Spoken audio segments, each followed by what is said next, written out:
Tara, pasok tayo. This is your space for your living area.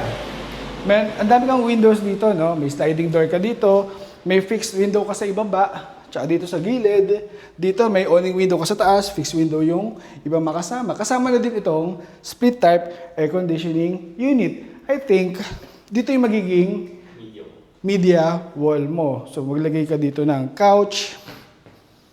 And syempre, ang paborito ko din part, etong kitchen. Pero tingnan mo naman to. Yung ilalim ng stairs.